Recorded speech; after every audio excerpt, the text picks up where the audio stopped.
वो जो कहते थे कि जी इनको क्या पता हो कि मुल्क कैसे चलता है, हमने उन्हें आज सिर्फ छोटा सा पैगाम देने के लिए आपको बुलाया है कि कौम तहरीक लब्बैक पाकिस्तान पर उस सतह का एतमाद कर चुकी है कि तहरीक लब्बैक पाकिस्तान जिस मौजू पर मर्जी जिस वक्त मर्जी कौम को बुलाए, कौम लब्बैक कहती है।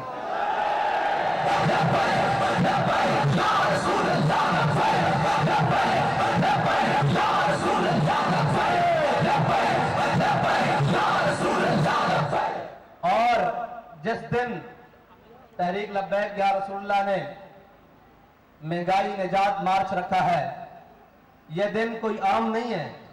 यह दिन 23 मार्च का दिन है जिस दिन हमारे बड़ों ने करारदाद पाकिस्तान मंजूर की थी कि हम वो वतन बनाएंगे जिसके रहने वाले खुशहाल होंगे, जिसके रहने वाले गैरतमंद होंगे, जिसके रहने वाले दीन इस्लाम पर कट मरने वाले होंगे, जिसके रहने वाले उस कानून और अदल के निजाम में रहेंगे कि उनको किसी किस्म की परेशानी नहीं होगी। लेकिन 75 साल से हम पर वो बुज़दिल, वो बेशरम और वो वलायती लीडर हम पर मुसल्लत कर दिए गए, जिन्होंने इस कौम को बजाय कि ये दिन इस तरह मनाते कि आज वो दिन है जिस दिन इस रियासत की इस बुनियाद रखी गई, लेकिन आज वो महंगाई का रोना रो रहे हैं। इसकी कसूरवार तकरीबन हम खुद भी हैं और हमारे वो लोग जिन्होंने हमेशा छोटी और बड़ी बुराई की तकसीम की कि ये छोटी बुराई है, ये बड़ी बुराई है।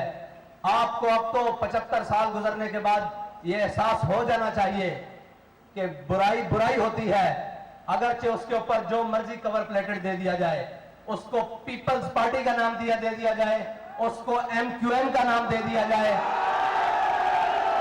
उसको नून लीग का नाम दे दिया जाए, या उस बुराई को मजीद सफाफ करने के लिए PTI का नाम दे दिया जाए। ये सारे गलाजत के पलंदे हैं जो कौम के गले में डाल दिए गए हैं। लेकिन अफसोस के वक्त और कुदरत ने बड़े मौके दिए इन सबको कि शायद ये सुधर जाएं। आज से 365 दिन पहले एक मुतालबा हमारा था कि भाई खुदा के लिए रसूलुल्लाह के नाम पर इनको सीधे हो जाओ, रसूलुल्लाह के नाम पर मैदान लगाओ, इनको जवाब दो कि हम सब कुछ बर्दाश्त कर सकते हैं, अपने आका और मौला की हुर्मत पर एक लफ्ज बर्दाश्त नहीं कर सकते, उनकी नामूस रिसालत पर गद्दारी नहीं कर सकते। लेकिन हमें कहा जाता था क्या हम यूरोपीय यूनियन से ताल्लुकात तोड़ लें? तो मैंने पूछा सुनाओ कैसे हैं ताल्लुकात आजकल?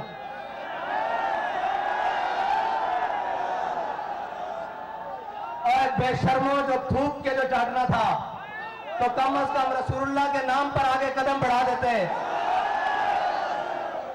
सिर्फ पाकिस्तान ही नहीं पूरी दुनिया में तुम्हें इज्जत मिल जाती। लेकिन बाबा जी फरमाते थे फिर के गली गली तबाह, ठोकरे सबकी खाए क्यों? अब जाओ प्यूटन की ठोकरें खाओ, अब जाओ अमेरिका की ठोकरें खाओ, और अब जाओ यूरोपीय यूनियन के आगे हाथ जोड़ो कि हम मस्कीन हैं, गरीब हैं, हमारी जबान फिसल गई, हमसे जबानी लफ्जिश हो गई।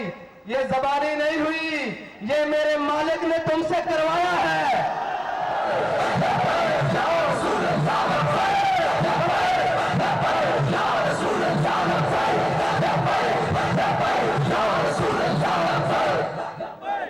तुम बात करते हो, किस मुंह से बात करते हो कि मैंने इस्लामी फोबिया के लिए, इस्लामोफोबिया के लिए पूरी दुनिया में आवाज उठाई? और मुनाफिक आजम, मेरे ख्याल से जलील आजम, मुनाफिक आजम, सुन तो सही ये बात, तुझे गैरत नहीं आती ये बात करते हुए? इतना बेशर्म इंसान है तू। जिस असेंबली में अक्सरियत रखता था, अब नहीं है, अक्सरियत रखता था, उस असेंबली में एक नामूस रिसालत के लिए करारदाद तो पास नहीं करवा सका, तो तू बनता है लीडर के मैंने इस्लामोफोबिया पे बात की है। बेशरम, तूने आफिया सिद्दीकी के लिए भी बात की थी, तूने जनाब मुल्क के अंदर 1 करोड़ नौकरियां देने की भी बात की थी, तूने उन चोरों और लुटेरों के एहतसाब की भी बात की थी, तूने वो जनाब पंजाब के डाकुओं की भी बात की थी। लेकिन खुदाए लम यज़ल को मंजूर यह है कि जिसको कौम आखिरी उम्मीद समझती है, अल्लाह उसको गलियों में रुलवा रहा है। कि आखिरी उम्मीद ये नहीं है, पाकिस्तान की कौम और पाकिस्तान की पहली और आखिरी बात सिर्फ हुजूर सईद आलम सल्लल्लाहु अलैहि वसल्लम का दीन है, और वो निजाम है जो निजाम मेरे आका और मौला सल्लल्लाहु अलैहि वसल्लम ने अपनी उम्मत को दिया है, जिसको समझते थे कि जी ये तब्दीली लाएगा। और वो क्या तब्दीली लाएगा? जिसके अपने घर वाले मशकूक हैं। कभी उनको कहता है बिक गए हो, और हमारे यहां ये लफ्ज निकल जाए ना कि इसने कोई हल्की बात की है, हम कहते हैं इसको पीछे कर दो, दिलेर बंदा आगे लाओ। तुम कहते हो पहले 25 करोड़ लेके बिक गए हैं, फिर कहते हो वापस आ जाओ, कुछ नहीं कहूंगा। मैंने कहा ना ये वापस आएंगे, ना वो 25 करोड़ वापस करेंगे, ना ये तुम्हारे साथ चलेंगे, अब तुम्हें जाना होगा। और इंशाअल्लाह तुम जाओगे, लेकिन एक बात है कि मैदान तुम जाओगे जरूर, लेकिन मैदान उन चोरों के लिए खाली नहीं होगा जिन्होंने फ्रेंडली अपोजिशन की, नामूसे रिसालत के मसले पर कौम का खून, आशिकाने रसूल का खून के कौमी हुकूमत बनाओ। मैंने कहा तुम्हें कौमी हुकूमत नहीं, तुम्हें कौमी छितर देंगे।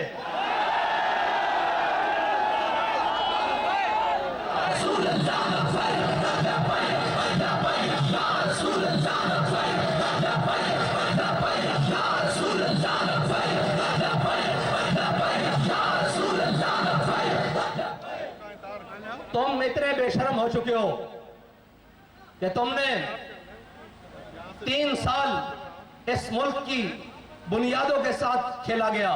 इस मुल्क में FATF जैसे लईन कानून कवानीन पास हुए इस असेंबली से, तुम्हारे जबड़े से जबान बाहर ना आई। मैं सारी अपोजिशन से बात कर रहा हूं, इसलिए कि अंडर द टेबल और अपर द टेबल बातें करने और हैं, दफ्तर खुलवाने और हैं, कौम के लिए बात करना और है। इस्लामाबाद से लेकर कराची जाना और फिर खुद कांपते हुए वापस आना, ये और है।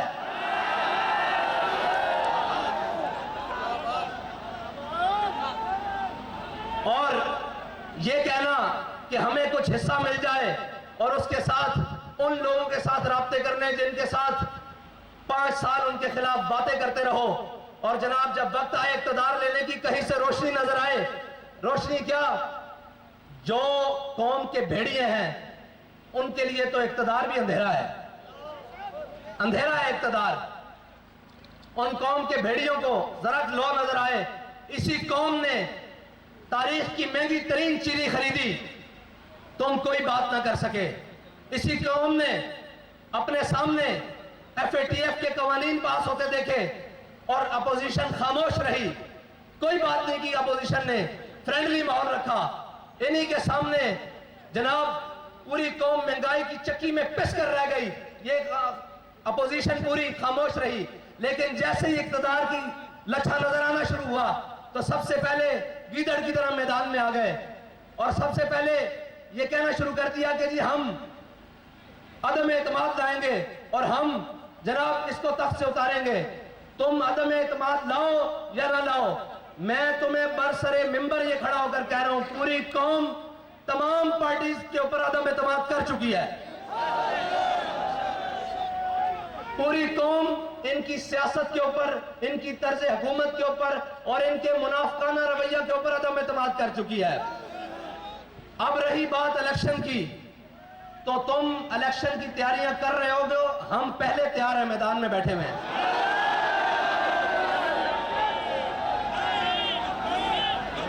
हमारे जवान भी तैयार हैं, बूढ़े भी तैयार हैं, खवातीन भी तैयार हैं, बच्चे भी तैयार हैं।